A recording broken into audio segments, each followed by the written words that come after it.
স্বামী স্ত্রীর সম্পর্কটা কেমন জানেন? স্বামী স্ত্রীর সম্পর্কটা হচ্ছে হাত আর চোখের মতো। হাত ব্যথা পেলে চোখ দিয়ে পানি ঝরে, আবার চোখ দিয়ে পানি ঝরলে হাত সেই পানি মুছে দেয়, ঠিক কিনা?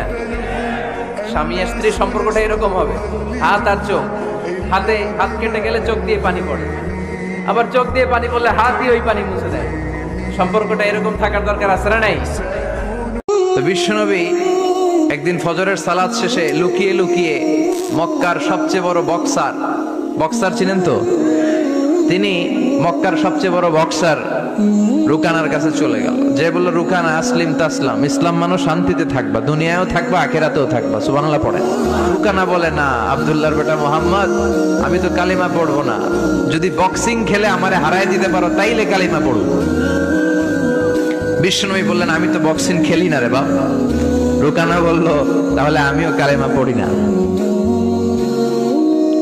বিশ্বনবী রাজি হলেন। অবশেষে ভাবলেন, আমি বক্সিং খেললে একজন যদি জাহান্নাম থেকে জান্নাতি হয়, বক্সিং খেললে সমস্যা করি? কি রহমতের নবী, কি অ্যাটিটিউড, কি পজিটিভনেস, কি প্রোঅ্যাক্টিভনেস, অলওয়েজ প্রোঅ্যাক্টিভ। সব সময় ইতিবাচক চিন্তা করতেন। নেতিবাচক চিন্তা কারে বলে বিশ্বনবী জানতই না। সুবহানাল্লাহ পড়েন। বিশ্বনবী রাজি হলেন। এবার বক্সিং খেলার পালা।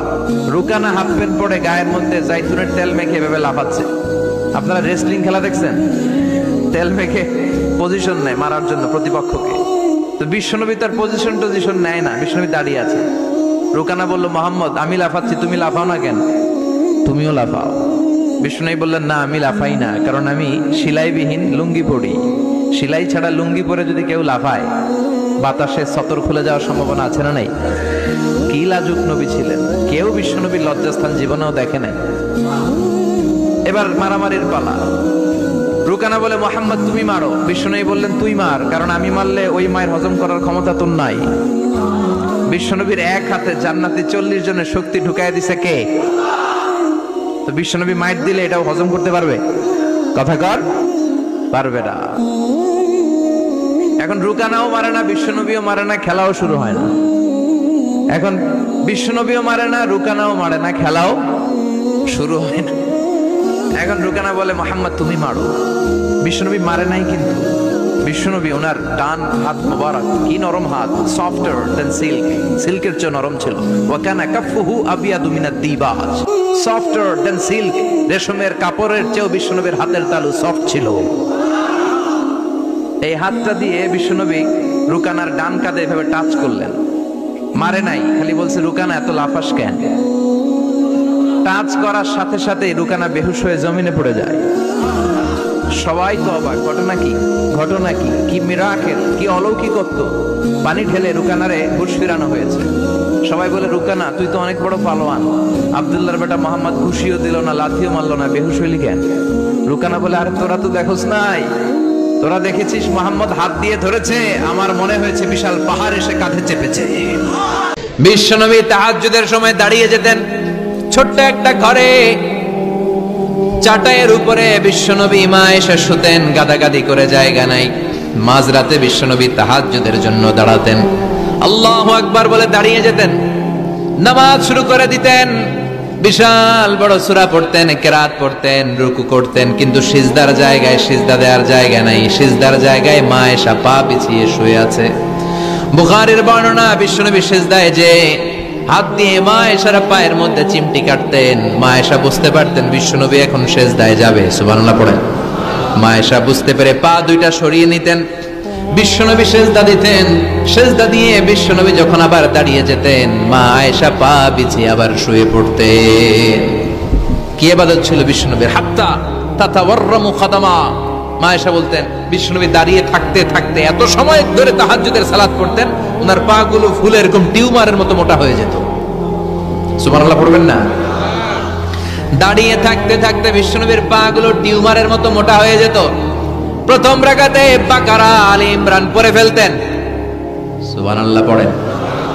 বিশ্বনবীর পা যেন ফেটে যাবে, এভাবে হাত বেঁধে দাঁড়িয়ে থাকতে থাকতে বিশ্বনবীর হাতগুলো বাঁকা হয়ে যেত, ব্যথা হয়ে যেত। বিশ্বনবী তখন হাত দুইটা ছেড়ে দিতেন। আবার যখন এনার্জি ফিরে পেতেন, যখন বিশ্বনবীর ভালো লাগতো, আবার হাত বাঁধতেন। পড়েন সুবহানাল্লাহ। তার মানে হাত ছেড়ে দিও নামাজ পড়া যায়, হাত ছেড়ে দিও। মালিকি মাযহাবের কিছু স্কলাররা ওনারা মত নিয়েছে, ওনাদের অনুসারীরা এরসাল করে আমাদের দেশে কেউ বাদে এইভাবে, কেউ এইভাবে, কেউ এইভাবে, মালিকেরা বাদেই না, কেউ বাদবই না, কি করবি কর, আছে না নাই? আপনি যদি হজ করতে যান মক্কা মদিনায় এই আমলগুলো দেখতে পারবেন। এটা সুন্নাত একটা আমল। হাত ছেড়ে দিলেও যেখানে সালাত হয়ে যায় ওই জায়গায় কই বাঁধবে এই নিয়ে কিলাকিলি আছে না নাই? উপরে না নিচে, আমিন জোরে না আসতে, আছে না নাই? বিশ্বনবী লম্বা সময় দাঁড়িয়ে তাহাজ্জুদ পড়তেন। তাহাজ্জুদ পড়লে আপনার মর্যাদা বাড়ায় দিবে কে? সাইয়েদনা জিবরাইল বললেন, ইন্না শারাফাল মুমিন ফি কিয়ামিল লাইল।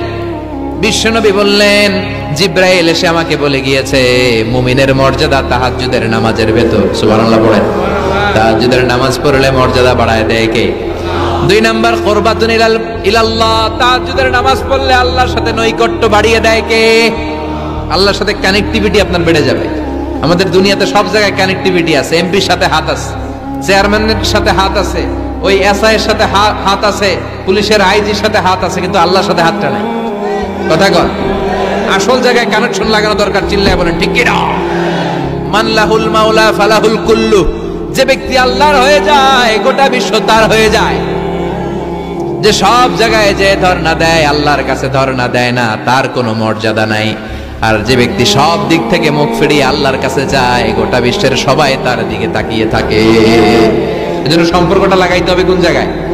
তার মানে তাহাজ্জুদ বললে মর্যাদা বেড়ে যায়, আল্লাহর সাথে সম্পর্ক বেড়ে যায়। বিশ্বনবী বললেন, মানহাতুনা আনিল ইসিম।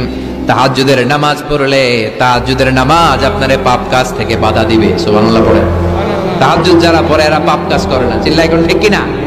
4 নম্বরে মুকাফফিরাতুল লিসাইয়্যাত। পাপ আর অন্যায় যদি কিছু হয়েও থাকে তাহাজ্জুদের নামাজ পড়লে তাহাজ্জুদের নামাজ পাপগুলোরে ধুয়ে মুছে সাফ করে দেয়। তুমি তোমার ভাইয়ের সাথে দেখা হলো যে মুচকি হাসি দিয়ে কথা বলো, এটারও তুমি মনে করো না যে এটা কাজে লাগে, এটাও কাজে লাগে। এটাও সেদিন মিজানের পাল্লায় তোমার নাজাতের বড় মেজর একটা ওসিলা হয়ে যেতে পারে। আপনি যে আপনার ভাইয়ের সাথে মুচকি হাসি দিয়ে কথা বলেন, এটা সাদাকার সওয়াব ভাই। Your smile to your brother is a charity. তাবাসসুম ফি ওয়াজহি আখিকা সাদাকা। দেখলেন, সালাম দিলেন, একটা মুচকি হাসি, এটা সাদাকা দেওয়ার সওয়াব। সুবহানাল্লাহ। এটাও সেদিন কাজে লেগে যাবে। সো